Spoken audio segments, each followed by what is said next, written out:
I get it. Outer Banks was not meant to be a guide on how to act logically. It's all about friendship, mysteries, teenagers, and John B. running around the island in his unbuttoned shirt. Besides, puppets and people alike make irrational decisions all the time. Even I once had a change of heart and allowed this orange nuisance to work with me on this show. Where were you, Mr. Fullylover? You sent me the wrong link at first, Mr. Scoffer. Whatever. You haven't watched Outer Banks yet, have you? No, you kind of forbade me to do it before we filmed this episode, for one reason or another. But I know the general plot. Excellent. I have 10 questions for you today, Mr. Fullylover. Answer them as logically as possible, and we will find out whether rational decisions would ruin the plot of Outer Banks. Okie dokie. Question number 1. You find a sunken grady white boat with a hotel key on it. Your possible course of actions. A.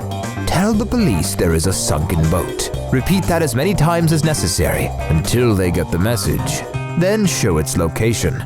B. Steal the keys, go to the hotel room, open the safe of the room, and steal the gun and some money from it. C. Go party and forget all about it. Which one do you choose? Option A sounds the most reasonable. That's not what the main characters of Outer Banks thought. But option B sounds like an adventure. Also like trouble and several violations of the law, but still, an adventure. Maybe that's what John B. thought when he made his choice in episode 1. But if his actions were rational, he would never have returned to the sunken boat and found his father's compass. So, his wrong decisions helped him out. Lucky him. I would choose the option with the party, though. I wish I could say I was surprised. Question number 2. You are a sheriff. There is a teenage boy that should go into foster care because his father has been missing at sea for 9 months. But he believes that his father is alive. He lives alone and claims that he can take care of himself just fine. So you let him off out of sympathy, despite him getting involved in things he shouldn't get involved in. Now, one of these days you see him being chased down the street by 2 guys with guns, who only leave him be after they see you. Your possible course of actions. A. Take the item you need from the boy and let him go, wherever he wants to, with the chance that he might get jumped around the corner. B. Try and arrest the highly suspicious people that chased him. C. Take the boy with you and pass him on to social services. My heart says option C would be the valid one. But maybe arresting the suspicious people is the most rational decision? Well, Sheriff Peterkin chose option A. If she had arrested those 2, though, or taken John B. into foster care, the series would have ended on episode 2, because it would mean that John B. would have to say goodbye to the Pogues and treasure hunting, and hello to the mainland. The sheriff just took something from that poor kid and let him go back in the street where someone was chasing him? Jeez. Question number 3. 2 guys from the elite side of the island jump you. And to get revenge, your friend suggests you sink one of the attackers' super expensive wake setter. Your possible course of actions. A. Sink it. B. Do not sink it. Which one would you choose? My dark side is kind of nudging me to say that I would sink that boat. Because, jumping someone is really mean. Oh, come on. We both know you have no dark side. You're like an orange furball of positivity. Oh, that's cute. I guess you were right. I wouldn't sink the boat. I would talk to those guys and try to figure everything out with them. Well, although Pope is the smartest one in the group of Pogues, he decided to sink that wake setter. If he hadn't, though, it would have prevented JJ's self-sacrifice later, when he takes the blame for Pope's actions. And that is essential to the plot and the development of the characters in the series.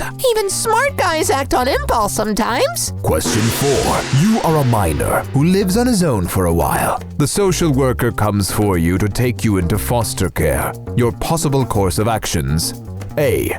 Use your silver tongue to talk her out of it. B. Put up a fight. C. Accept your fate like a responsible adult. D. Flee like a rabbit. Why is there a different number of options every time? I'm the one asking the questions here. Pick an answer. I think I would flee like a rabbit. I am not that much of what you would call a responsible adult, even now. Oh heck, I forgot who I was asking these questions to. You chose exactly what John B. chose. It would be much smarter not to trick the social worker and not to get himself into trouble. But I guess then John B. wouldn't have fallen in love with Sarah Cameron and wouldn't have found out as much as he did about the treasure. So I partially have the same way of thinking of a main character in an action-adventure mystery series? Swell! Question number 5. I must note that the deeper one gets into the Outer Banks series, the more questions arise. But we'll keep it to one question per episode. So, Mr. Fullylover, imagine that you are a girl from the upper class who dates a boy from the upper class.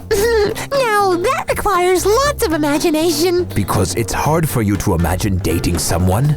Or because you have no idea what it's like to be one of the upper class? Just carry on, please. So, while dating a boy from the upper class, you fall in love with a guy from the poor part of the island. Your possible course of actions: A. Break up with your boyfriend to date the new guy. B.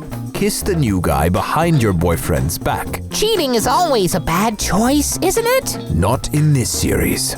But for some fans, it must feel somewhat okay, since Sarah's initial boyfriend, Topper, acts like a douche with the Pogues at the beginning of the show, and John B. is a very nice guy, so double standards time. At the same time, without this cheating element, it would be harder to kind of redeem Topper closer to the end of the series, so it was necessary for the plot. I don't know.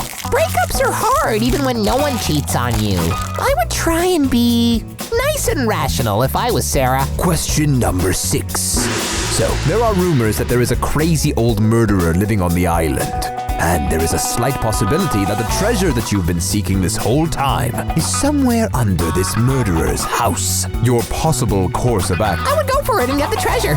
Despite all the possible risks and trespassing on private property? I'm sorry, I know that it's not very good and not very rational, but just think of it. You don't find out that there is a treasure that could change your whole life every day, and the rumors might just be, well, rumors. That's what the Pogues thought before they got attacked by a crazy old lady who killed her husband with a rifle. Despite this decision being risky and irrational, they wouldn't have found the gold if they hadn't gone and searched her place. Now that I've heard about a crazy old lady attack, I'm not sure that the treasure is worth it. I mean, it can only change your whole life if you survive, you know? Question number 7. A drug dealer tries to rob you, but you stop him. You also know where he lives. Your possible course of actions: A. Report him to the police. B. Kick him in the back and let him off easy. C.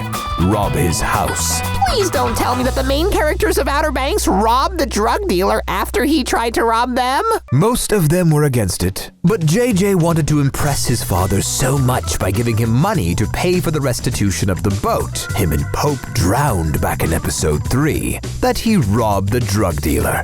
But if he hadn't done it, maybe he wouldn't have gathered up enough anger and disappointment to fight his abusive father and finally get rid of his fear of his dad.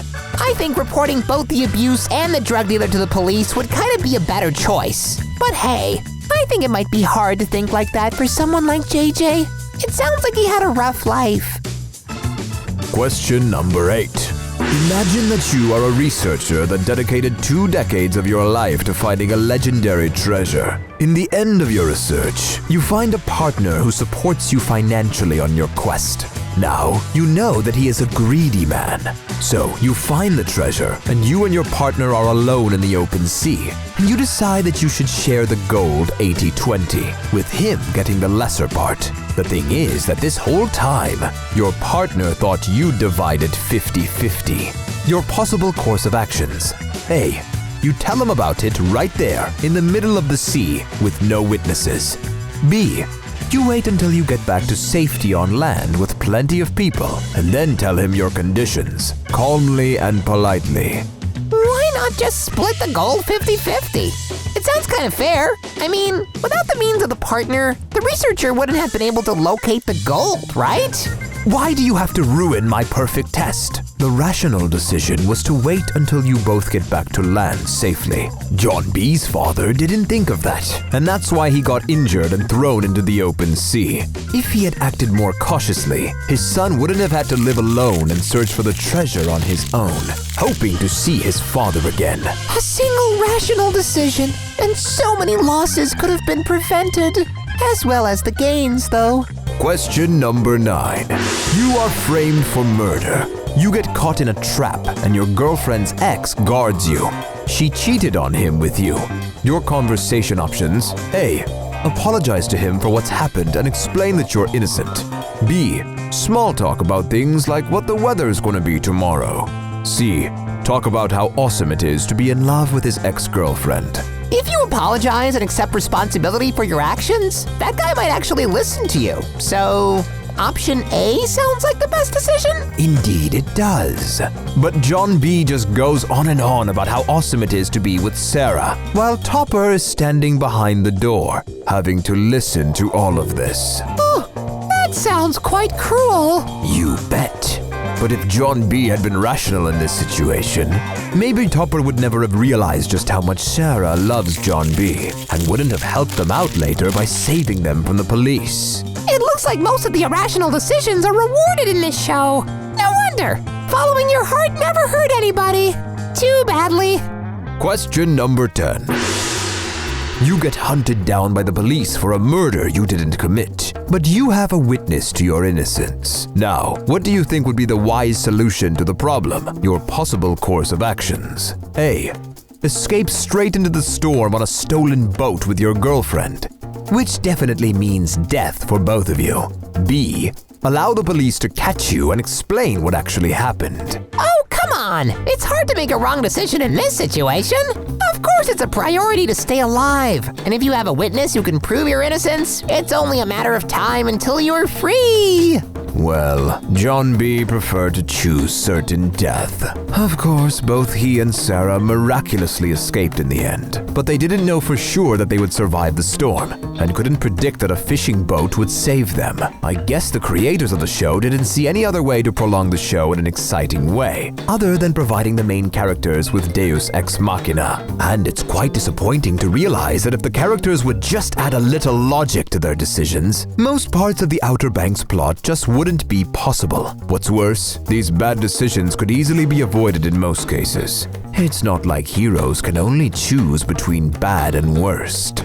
Well, Mr. Scoffer, doesn't it happen like this in real life as well? Most adventures in our life would never happen if we never took the risk and avoided all trouble. Sometimes following a dream requires courage and crazy takes on the solutions of the problems. Yes, the Pogues made many dubious decisions in Outer Banks, but they are young. They saw an opportunity of adventure and held onto it. Did you never do that when you were a teenager?